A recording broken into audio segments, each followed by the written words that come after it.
Hello students, welcome to R H chemistry. So ಯಾರ್ಯಾರು ಈ ವರ್ಷ ಮೇ 4, 2025ಗೆ ನೀಟ್ ಎಕ್ಸಾಮಿನೇಷನನ್ನು ಬರಿತಾ ಇದ್ದೀರಿ ಅವರೆಲ್ಲರಿಗೂ ಕೂಡ ಅಡ್ಮಿಟ್ ಕಾರ್ಡ್ ಅಥವಾ ಹಾಲ್ ಟಿಕೆಟ್ ಅಂತ ನಾವೇನು ಕರಿತೀವಿ ಅದು ಇವತ್ತು ಸಂಜೆ ರಿಲೀಸ್ ಆಗಿದೆ.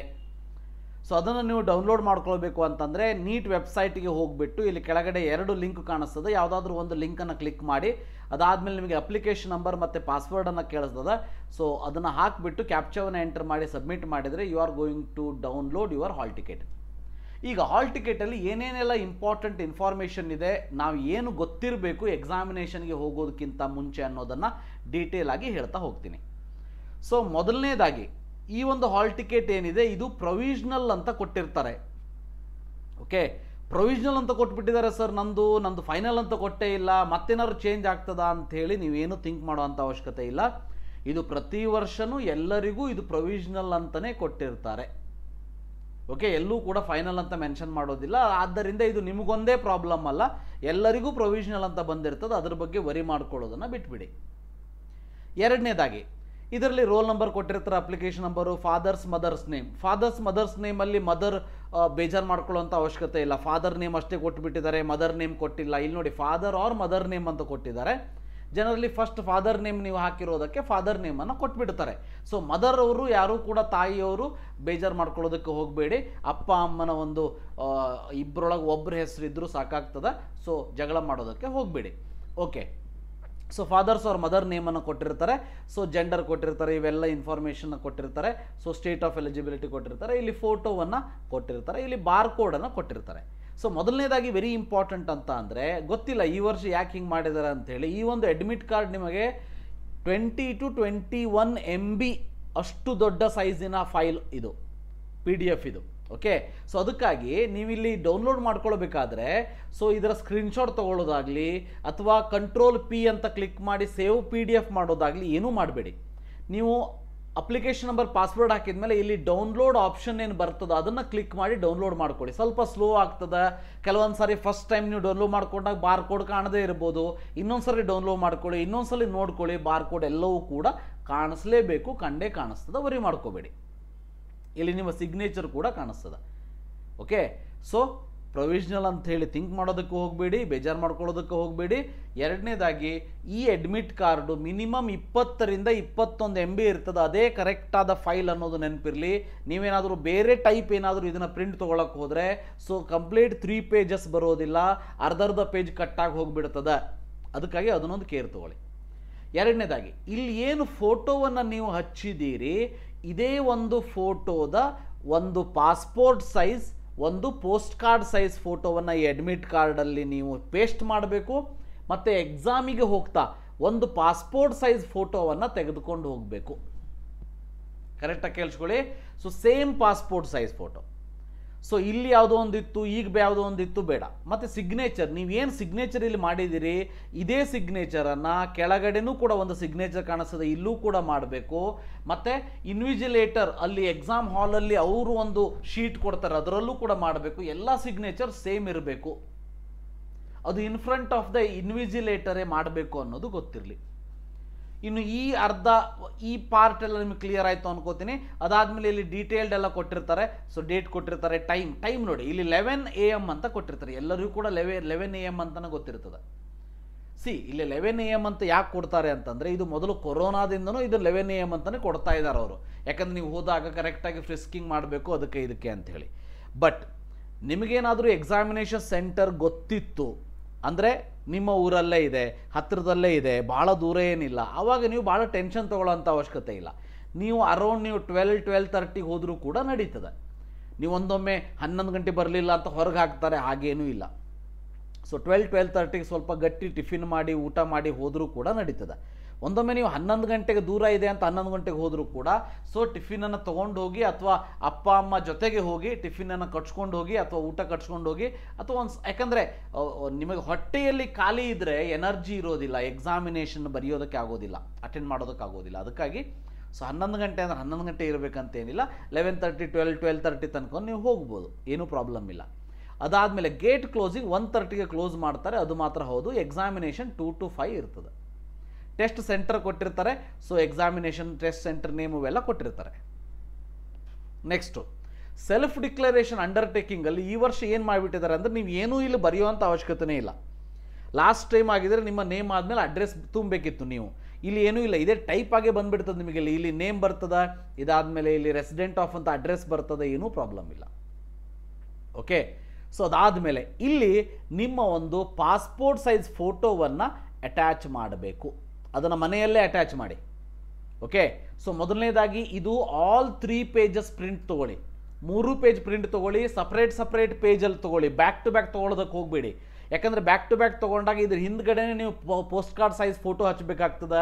ಆ ಗಮ್ ಏನೋ ಸ್ಪ್ರೆಡ್ ಆಗ್ತದೆ, ಏನೇನೋ ಕಿರಿಕಿರಿ ಆಗ್ತದೆ. ಅದಕ್ಕಾಗಿ ಅಂಥದ್ದು ಮಾಡೋದಕ್ಕೆ ಹೋಗಬೇಡಿ.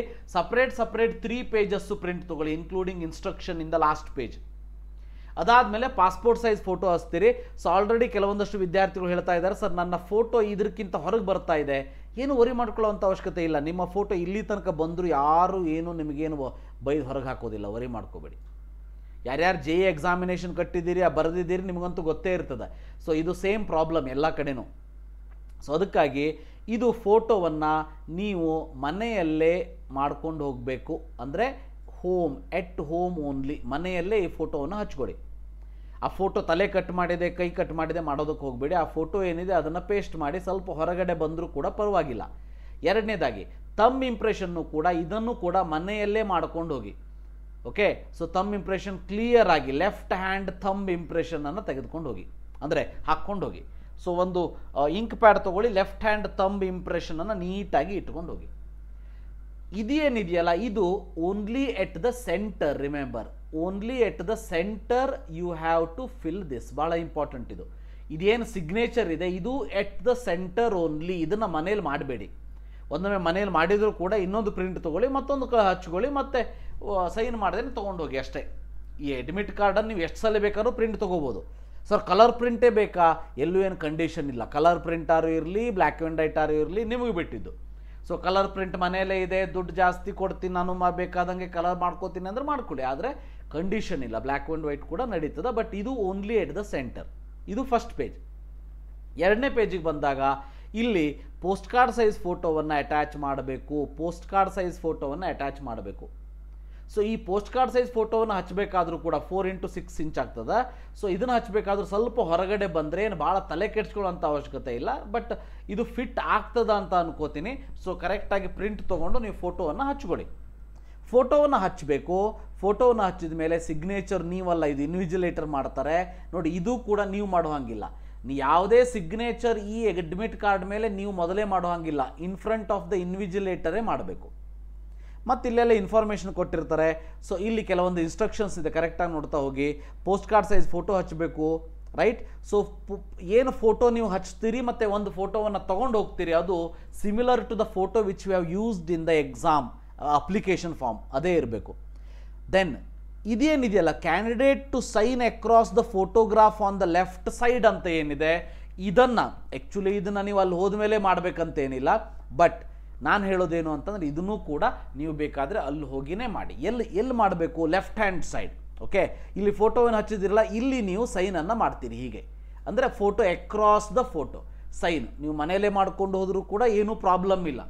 ಓಕೆ, ಸೊ ಯಾಕಂದರೆ ಇದೇನು ನಿಮಗೆ ಎಕ್ಸಾಮಿನೇಷನ್ ಸೆಂಟ್ರಲ್ಲೇ ಮಾಡಬೇಕು ಅಂತ ಏನು ಹೇಳಿಲ್ಲ. Candidate to sign across the photograph on left side. Okay, so left side ನೀವು ಸೈನ್ ಮಾಡಿ. ಇಲ್ಲಿ ರೈಟ್ ಸೈಡ್ ಏನಿದೆಯಲ್ಲ, ಇಲ್ಲಿ ಇನ್ವಿಜಿಲೇಟರ್ ಸೈನ್ ಮಾಡ್ತಾರೆ. ಆದರೆ ಈ ಸಿಗ್ನೇಚರ್ ಮತ್ತು ಫಸ್ಟ್ ಪೇಜಲ್ಲಿರೋ ಸಿಗ್ನೇಚರ್ ಮಾತ್ರ ಇನ್ವಿಜಿಲೇಟರ್ ಮುಂದ್ಗಡೆನೇ ನೀವು ಮಾಡಬೇಕಷ್ಟೆ.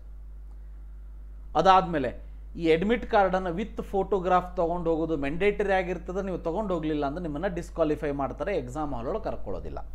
ಬಟ್ ನನ್ನ ಸಜೆಷನ್ ಇಷ್ಟೇ, ಪೇರೆಂಟ್ಸಿಗೆ ಒಂದು ಕಾಪಿಯನ್ನು ನೀವು ನಿಮ್ಮ ಮಕ್ಕಳಿಗೆ ಕೊಡಿ. ನೀವು ಹೇಗಿದ್ದರೂ, ನಾನು ಬೇಡ ಅಂದರೂ ನೀವು ಅವತ್ತೊಂದು ದಿವಸ ನಿಮ್ಮದೇ ಎಕ್ಸಾಮ್, ನೀವೇ ಎಕ್ಸಾಮ್ ಬರೆಯೋದಕ್ಕೆ ಹೋಗೋ ಹಾಗೇ ಹೋಗ್ತೀರಿ. ಆ ಟೆನ್ಷನ್ ಆಗಲಿ, ಆ ಒಂದು ಪ್ರೀತಿ ಆಗಲಿ ನನಗೆ ಅರ್ಥ ಆಗ್ತದೆ. ನೀವೇನು ಹೋಗಿರ್ತೀರಲ್ವಾ, ನೀವು ಒಂದು ಕಾಪಿಯನ್ನು ಹೊರಗಡೆ ಇಟ್ಕೊಂಡಿರಿ. ಎಕ್ಸಾಮಿನೇಷನ್ ಹಾಲ್ ಹೊರಗಡೆ ನೀವು ಒಂದು ಕಾಪಿಯನ್ನು ಇಟ್ಕೊಂಡಿರಿ. ಒಂದೊಮ್ಮೆ ಒಳಗೆ ಹೋದಾಗ ಏನೋ ಆಯಿತು, ಹೊರಗೆ ಬಂದಾಗ ನಿಮಗೆ ಅವರು ಎಕ್ಸಾಮಿನೇಷನ್ ಹಾಲ್ ಟಿಕೆಟನ್ನು ಮತ್ತು ಬೇಕಾದರೆ ಕೊಡ್ಲಿಕ್ಕೆ ಬರ್ತದೆ ಅಷ್ಟೇ. ಯಾಕಂದ್ರೆ ಅವ್ರಿಗೆ ಯಾವುದೇ ರೀತಿ ಬ್ಯಾಗ್ಸ್ ಆಗಲಿ ಏನೂ ಅಲೋ ಇರೋದಿಲ್ಲ. ಇನ್ನೊಂದು ಕಾಪಿ ತೊಗೊಂಡು ಹೋಗೋದು ಹೋಗಿ ಅಲ್ಲ, ಏನು ಖರ್ಚಾಗ್ತದ? 2 ವರ್ಷ ಪೂರ್ತಿ ಅಥವಾ 2-3 ವರ್ಷ ಕುತ್ಕೊಂಡು ಓದಿದ್ದಾರೆ ಮಕ್ಕಳು. ಸೊ ಇನ್ನೊಂದು ಕಾಪಿ ಪ್ರಿಂಟ್ ತೊಗೊಂಡೋಗಿ ಅಷ್ಟೇ. ಅದಾದಮೇಲೆ ಇನ್ಸ್ಟ್ರಕ್ಷನ್ಸ್ ಏನು, ಇವೆಲ್ಲ ಇನ್ಸ್ಟ್ರಕ್ಷನ್ಸನ್ನು ಓದ್ಕೊಳ್ಳಿ, ನಾನು ಹೇಳೋದಿಲ್ಲ. ಬಟ್ ಇಂಪಾರ್ಟೆಂಟ್ ಏನಂತಂದರೆ ಏನೇನು ತೊಗೊಂಡು ಹೋಗಬೇಕು ಎಕ್ಸಾಮ್ ಹಾಲ್ ಒಳಗಡೆ.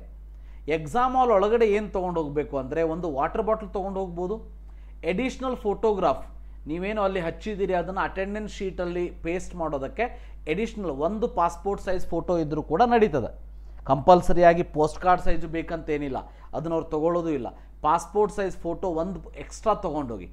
ಆಲ್ರೆಡಿ ಈ ಅಡ್ಮಿಟ್ ಕಾರ್ಡಲ್ಲಿ ಒಂದು ಪಾಸ್ಪೋರ್ಟು ಒಂದು ಪೋಸ್ಟ್ ಕಾರ್ಡ್ ಸೈಜ್ ಫೋಟೋವನ್ನು ಹಚ್ಕೊಂಡು ಹೋಗ್ತೀರಿ. ಸೊ ಎಡಿಷ್ನಲ್ ಕೈಯಲ್ಲೊಂದು ಫೋಟೋ ಇಟ್ಕೊಂಡು ಹೋಗಿ.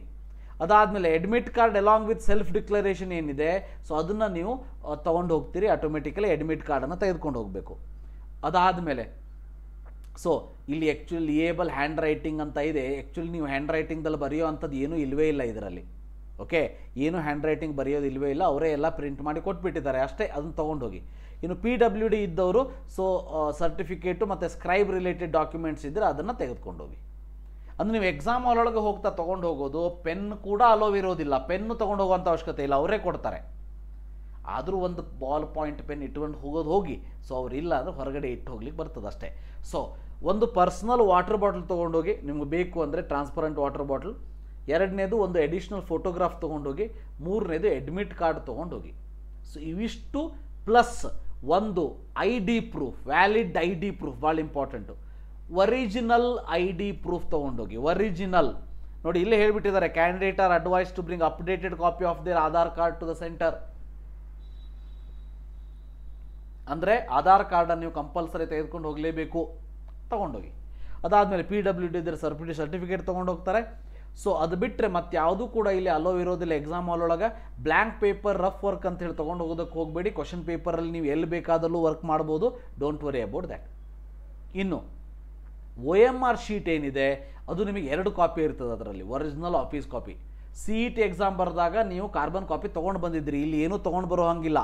ಓಕೆ, ಸೊ ನೀವು ತೊಗೊಂಡೇನು ಹೋಗ್ತೀರಿ, ಸೊ ಅದನ್ನು ಅಲ್ಲೇ ಕೊಟ್ಟು ಬಂದುಬಿಡ್ತೀರಿ. ಓನ್ಲಿ ನೀವು ತೊಗೊಂಡು ಬರೋದು ಟೆಕ್ಸ್ಟ್ ಬುಕ್ಲೆಟ್ ಮಾತ್ರ, ನೀಟ್ ಟೆಕ್ಸ್ಟ್ ಬುಕ್ಲೆಟ್ ಮಾತ್ರ ತೊಗೊಂಡು ಬರ್ತೀರಿ. ಅದು ಬಿಟ್ಟರೆ OMR ಶೀಟನ್ನು ಅಲ್ಲೇ ಕೊಟ್ಟು ಬರ್ತೀರಿ. ಸೊ ನಿಮ್ಮ ಒಂದು ಅಡ್ಮಿಟ್ ಕಾರ್ಡ್ ಏನಿದೆ, ಈ ಒಂದು ಅಡ್ಮಿಟ್ ಕಾರ್ಡ್ ಫೋಟೋ ಹಚ್ಚಿದ್ದೇನಿದೆ, ಸಿಗ್ನೇಚರ್ ಮಾಡಿದ್ದು, ಇದನ್ನು ಕೂಡ ನೀವು ಅಲ್ಲೇ ಕೊಟ್ಟು ಬರ್ತೀರಿ. ಅಡ್ಮಿಟ್ ಕಾರ್ಡು ನೀವು ವಾಪಸ್ ತೊಗೊಂಡು ಬರೋದಿಲ್ಲ. ಸೊ ಮತ್ತೆ ನೀವು ಹೇಳ್ಬೋದು, ಸರ್ ನಾನು ಮತ್ತೆ ಅಡ್ಮಿಟ್ ಕಾರ್ಡ್ ಮುಂದೆ ಬೇಕಾದರೆ, ಸೊ ಮುಂದೆ ಬೇಕಾದರೆ ಇನ್ನೊಂದು ಪ್ರಿಂಟ್ ತೊಗೊಳ್ಳಿ, ಅದಕ್ಕೇನು ಇನ್ವಿಜಿಲೇಟರ್ ಸೈನ್ ಬೇಕಂತೇನಿಲ್ಲ. ಸೊ ಸೈನ್ ಮಾಡಿದ ಎಲ್ಲವನ್ನು ಫೋಟೋ ಹಚ್ಚಿದ್ದು ನೀವು ಅಲ್ಲೇ ಕೊಟ್ಟು ಬಂದುಬಿಡ್ತೀರಿ, ಗೊತ್ತಿರಲಿ. ಓಕೆ, ಸೊ ವರಿ ಮಾಡ್ಕೊಳ್ಳೋಂಥ ಅವಶ್ಯಕತೆ ಇಲ್ಲ. ಅದಾದಮೇಲೆ ಯಾವುದೇ ಮಿಡಲ್ ಬ್ರೆಕ್ಸ್ ಏನೂ ಇರೋದಿಲ್ಲ, ಯಾಕಂದರೆ ಇದೇನು ಪಿಕ್ಚರ್ ಅಲ್ಲ ಅಲ್ವಾ. ಸೊ ಬ್ರೆಕ್ ಏನು ಇರೋದಿಲ್ಲ. ಸೊ ಉಳಿದ್ರಂಥ ಇದೇನಿದೆ ಕಾಮನ್ ಇದೆ. ಮತ್ತು ಡ್ರೆಸ್ ಕೋಡ್ ಅಂತ ನಾವೇನು ಹೇಳ್ತೀವಿ, ಸೊ ಕೆಲವೊಂದಷ್ಟು ಯೂಟ್ಯೂಬ್ಗಳಲ್ಲಿ ಡ್ರೆಸ್ ಕೋಡನ್ನು ತಾಸುಗಟ್ಟಲೆ ಎಕ್ಸ್ಪ್ಲೇನ್ ಮಾಡ್ತಾರೆ. ಸೊ ನಾನು ಸಿಂಪಲ್ ವರ್ಡಲ್ಲಿ ಹೇಳ್ತೀನಿ, ಡ್ರೆಸ್ ಕೋಡ್ ಹೇಗಿರಬೇಕು ಅಂದರೆ, ಯಾರ್ಯಾರು ಮೊನ್ನೆ CET exam most of you went for the CET exam. CET ಎಕ್ಸಾಮಿಗೆ ಯಾವ ಡ್ರೆಸ್ ಹಾಕ್ಕೊಂಡೋಗಿದ್ರಿ ಅದೇ ಡ್ರೆಸ್ ಹಾಕ್ಕೊಂಡೋಗಿ. ಯಾಕಂದರೆ ಇಲ್ಲೂ ಕೂಡ ನಿಮಗೆ ಸ್ಲಿಪ್ಪರ್ಸ್ ಅಷ್ಟೇ ಅಲೋವ್ ಇರ್ತದೆ, ಯಾವುದೇ ಶೂಸ್ ಅಲೋವ್ ಇರೋದಿಲ್ಲ, ಮೆಟಲ್ ಕ್ಲಿಪ್ಸ್ ಅಲೋವ್ ಇರೋದಿಲ್ಲ, ಆರ್ನಮೆಂಟ್ಸ್ ಅಲೋವ್ ಇರೋದಿಲ್ಲ, ಫುಲ್ ಲೆಂತ್ ಫುಲ್ ಸ್ಲೀವ್ ಯಾವುದೂ ಅಲೋವ್ ಇರೋದಿಲ್ಲ, ಬಹಳ ಪಾಕೆಟ್ ಇರೋ ಅಂಥದ್ದು, ಝರಿ ಇದು ಇರುವಂಥದ್ದು, ಮತ್ತು ಕೆಲವೊಂದಷ್ಟು ಡಿಸೈನ್ಸ್, ಭಾಳ ಡಿಸೈನ್ಸ್ ಇರುವಂಥದ್ದು, ಇವು ಯಾವುದೂ ಕೂಡ ಅಲೋವ್ ಇರೋದಿಲ್ಲ.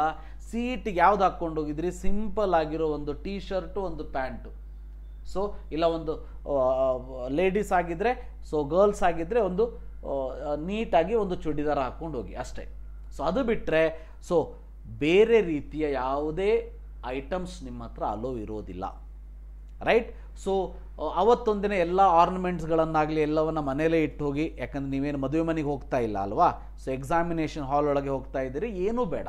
CETಗೆ ಹೇಗೆ ಹೋಗಿದ್ದೀರಿ ಹಾಗೆ ಹೋಗಿ ಎಕ್ಸಾಮ್ ಬರೆದು ಬನ್ನಿ ಅಷ್ಟೇ. Okay, so these are the important things for the about the admit card. Admit ಕಾರ್ಡಲ್ಲಿ ಏನೇನು ಮಾಡಬೇಕು ಏನೇನು ಮಾಡಬಾರ್ದು ಎಲ್ಲವನ್ನು ಹೇಳಿದ್ದೀನಿ, ಕ್ಲಿಯರ್ ಆಗಿ ಅರ್ಥ ಆಗಿದೆ ಅಂತ ಅನ್ಕೋತೀನಿ. ಸೊ ಇದರಲ್ಲಿ ಈ ಫೋಟೋವನ್ನು, ಈ ಥಂಬ್ ಇಂಪ್ರೆಷನ್ನ ಮನೆಯಲ್ಲೇ ಹಚ್ಕೊಂಡು ಹೋಗಿ, ಇದನ್ನು ಮಾತ್ರ ಇದೇನು ನಿಮಗೆ ಸಿಗ್ನೇಚರ್ ಇದೆಯಲ್ಲ ಇದು ಮಾತ್ರ ಎಕ್ಸಾಮ್ ಹಾಲ್ ಒಳಗೆ ಹೋಗಿ ಮಾಡಬೇಕು. ಅದಾದಮೇಲೆ ಈ ಸಿಗ್ನೇಚರ್ನ ಎಕ್ಸಾಮ್ ಹಾಲ್ ಒಳಗೆ ಮಾಡಿ, ಇಲ್ಲಿ ಫೋಟೋ ಹಚ್ಚಿದ ಮೇಲೆ, ಪೋಸ್ಟ್ ಕಾರ್ಡ್ ಸೈಜ್ ಫೋಟೋ ಹಚ್ಚಿದ ಮೇಲೆ ಈ ಕಡೆ ಏನು ನೀವು ಸಿಗ್ನೇಚರ್ ಮಾಡಬೇಕು ಲೆಫ್ಟ್ ಹ್ಯಾಂಡ್ ಸೈಡು, ಅದನ್ನು ನೀವು ಈಗಲೇ ಮನೆಯಲ್ಲೇ ಮಾಡ್ಕೊಂಡು ಹೋಗ್ಬೋದು. ಅಲ್ಲಿ ಹೋದ್ಮೇಲೆ ಮಾಡಬೇಕಂತೇನಿಲ್ಲ, ಅಲ್ಲಿ ಹೋದ್ಮೇಲೂ ಕೂಡ ಮಾಡ್ಬೋದು. ಇನ್ನು ಏನೇನು ತೊಗೊಂಡು ಹೋಗಬೇಕು ಅನ್ನೋದನ್ನು ಡೀಟೇಲ್ ಆಗಿ ಹೇಳಿದ್ದೀನಿ. So thank you for watching. Have a nice day and all the best for your exam.